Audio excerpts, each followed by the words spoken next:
Hello, just a short video from me. Um, I'm in my Tesla Model 3, but that's neither here nor there because I just sort of give you my opinion on the news at the moment. This in the UK. Just recently, there's lots of friction about things happening, and there's been a demonstration in London about tragic death of a young lady. And people have come out to commemorate her murder, to commemorate her passing, people that cared about her. And so people have come out to show their feelings. And a lot of them have been arrested because they're not supposed to come out. You're not, in this COVID times, you're not supposed to come out. But the number one expert in the UK, the science expert, has said there is no evidence of people getting COVID from being outside, out in the open air. It seems to be an indoor thing. It's taken a long time to think of this because it's been over a year, but apparently being outdoors is not a method of spreading it or catching it by the top medical expert. So people have been out in the streets demonstrating, and also, just as always happened, people get in the bandwagon and they were showing signs saying we hate the police type stuff. Because this girl that was murdered, the guy who's been not convicted but he's arrested for her murder, is a police officer. So there's lots of banners out, and a lot of people have been arrested. Now, a bit of a problem here, because they couldn't have been arrested for the banners saying we something rather than the police. Obviously not very complimentary, but that's not illegal. And if the top science officer said there's no evidence of spreading COVID outside, not me saying this, it's just the top medical expert saying there's no evidence of being spread outside, it's a peaceful demonstration. Why were they arrested? Why were they picked up? Why were they carried away?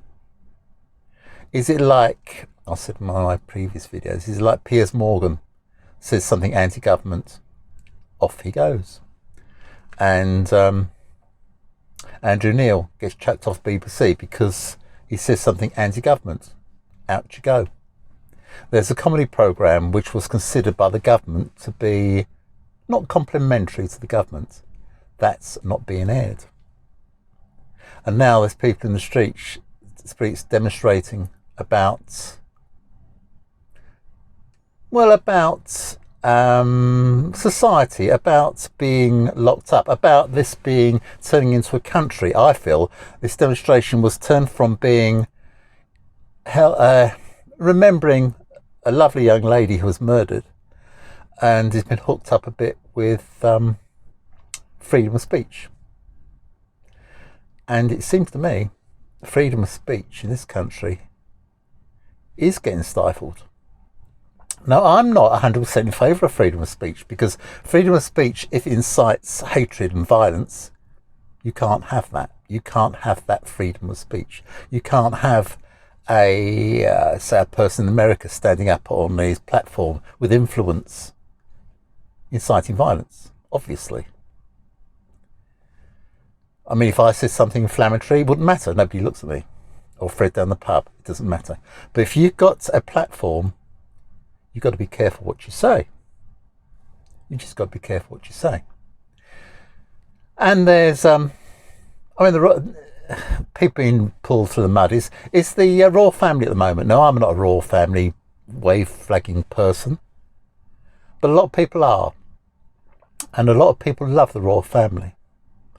And Sir Tom, who's knighted by the Queen and at 100 years old, making 80 million for charity, for the health service. Everyone knows Sir Tom.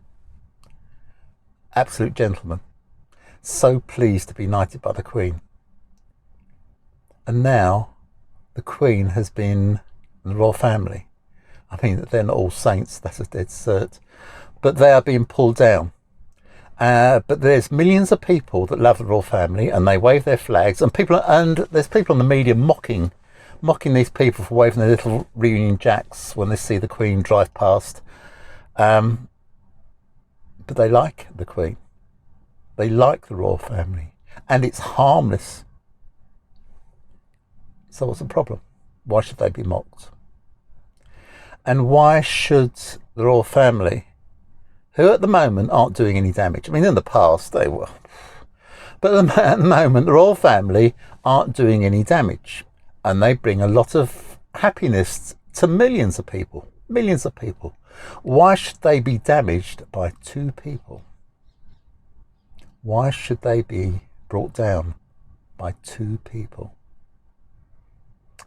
Well, I don't think they should. Other people think they should. Other people think the royal family should be destroyed. And other people think royal family do damage. And, well, people are saying, I'll be a bit more open now, people are saying the royal family are racist. I don't know. Do you know? Who knows? Is it racist? If they are racist, is it doing damage? Because they were not openly, they're not, nothing was, what damage was being done? If it's just a thought that they might be, just a thought that they might be, and they're gonna be brought down. Because who said they are? Who said they are? In this church in the past. No, he definitely was racist. But it's the old what's it? He's done so much good, he can have a bit of racist.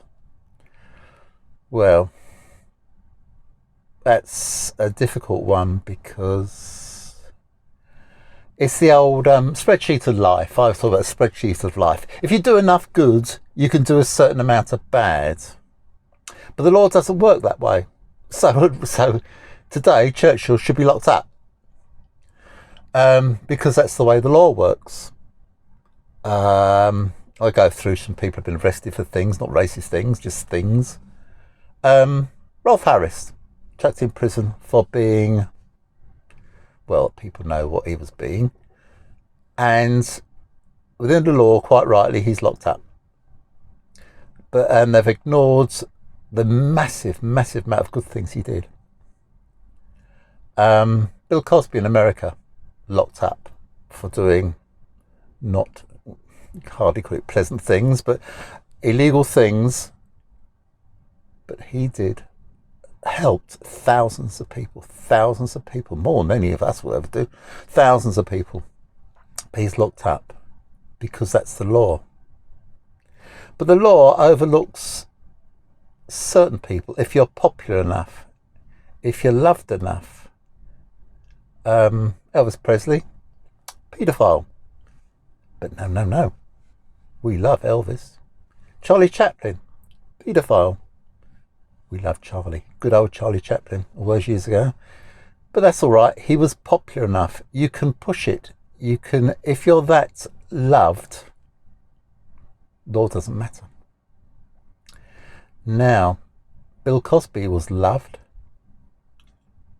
and he was locked in prison. He's been in prison for his misdeeds. And you can think whatever angle you think on that. And what do you think? Why was he put in prison for his misdeeds when he did so much good? That's a head scratcher, isn't it? But you can draw your own conclusions, can't you? So, in all ways of life, there's no such thing as that's the law, bang, because it's not, is it? It's that's the law if you're not loved enough, if you're not popular enough, if you're not popular with a majority. If you're popular with a majority, newspapers will back you up because newspapers want to sell newspapers. So, if the majority of people say one thing, the paper will agree with you. Not only agree with you, will push it. So if you say something, if you're one of the majority saying nasty things about people, good people and bad people, just saying nasty things, the newspapers will back you up to sell a newspaper. There's some people who are so great, quite rightly. Richard Attenborough, great guy. Papers never say anything bad about him. And of course they shouldn't, because he is a great guy.